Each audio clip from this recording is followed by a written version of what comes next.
Okay, then this is another one of the geometry proofs that you need to be able to know and reproduce, and it is the proof that states that the angle at the center of a circle standing on an arc is twice the angle on the circumference standing on the same arc. So let's get going. First, as always, know the steps that you have to be able to take and run through these in your head.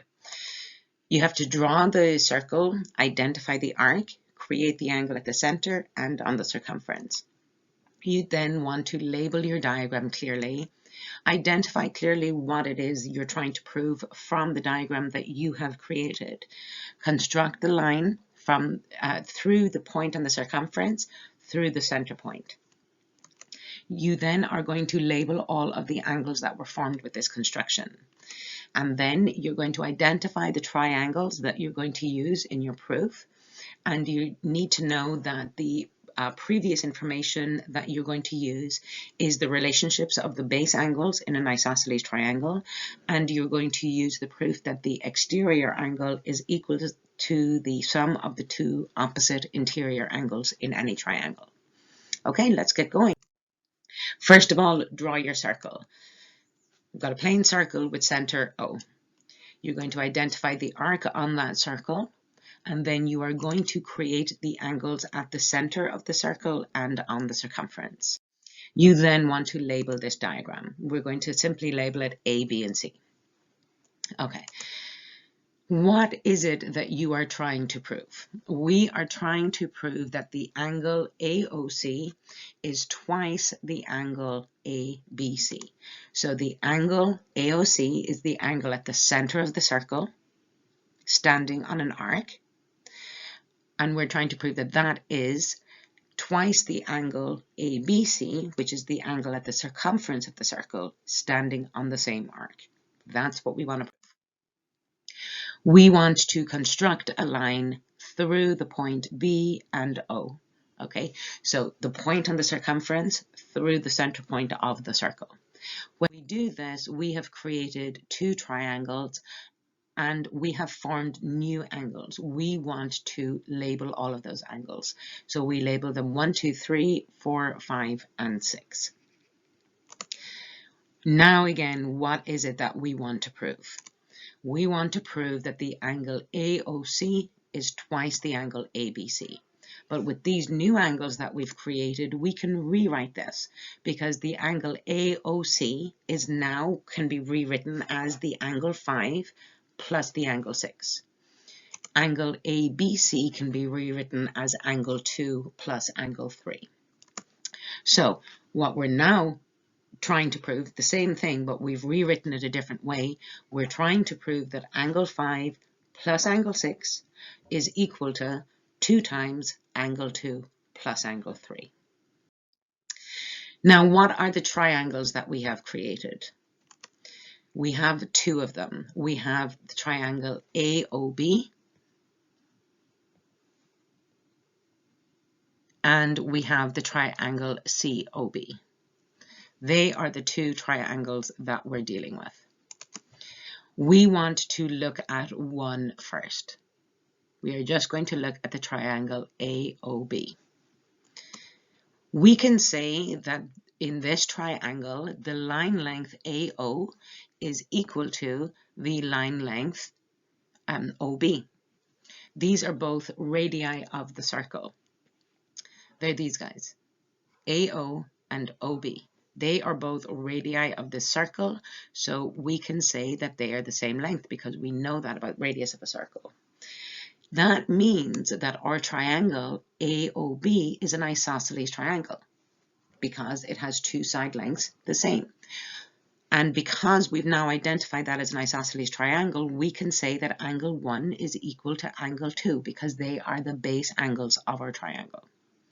The next thing that we can identify is that angle 5 is equal to angle 1 plus angle 2 because angle 5 is the exterior angle and it is equal to the sum of the two opposite interior angles.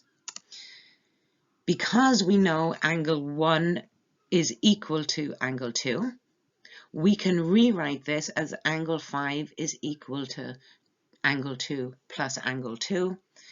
And when we tidy that up, we can say angle 5 is equal to 2 times angle 2. Now, similarly, in the next triangle that we want to look at, COB, we are going to use exactly the same steps. We can say that the line length CO is equal to the line length OB because they are radii of the circle. This means that the triangle COB is an isosceles triangle, which means that angle 4 is equal to angle 3 because they are the base angles of the isosceles triangle. Now we are going to look at the exterior angle relationship. The angle 6 is equal to the angle 3 plus the angle 4 because the exterior angle is equal to the sum of the two opposite interior angles. So angle 6 is equal to angle 3 plus angle 3. We can say this because we said that angle 4 was equal to angle 3. So we're just rewriting this statement. And instead of using angle 4, we're using angle 3.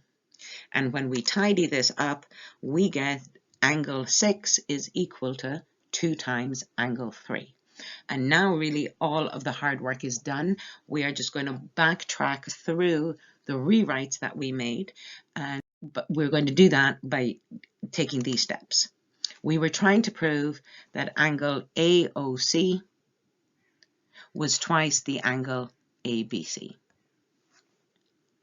We said that angle 5 plus angle 6 was equal to 2 times the angle 2 plus the angle 3.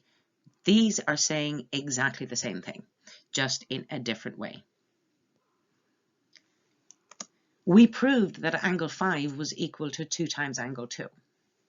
We proved that angle 6 was equal to 2 times angle 3. So now we can rewrite this statement using that information. Angle 5 plus angle 6 is equal to 2 times angle 2 plus 2 times angle 3. When we tidy that up, we're just using factorization here, and we are factorizing this common 2 to both. And we're saying angle 5 plus angle 6 is 2 times angle 2 plus angle 3. We know that angle 5 plus angle 6 is the angle AOC. We know that the angle 2 plus angle 3 is equal to the angle ABC.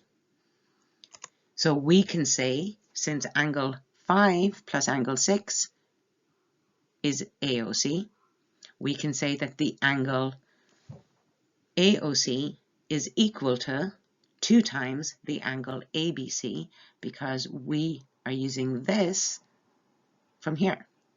So angle 2 plus angle 3 is equal to angle ABC, which means 2 times angle 2 plus angle 3 is equal to 2 times angle ABC. And that is what we were actually asked to prove. And again, at the end of your proof, do sign it off with the initials QED, which stands for the Latin term quod erat demonstrandum, what was to be proved.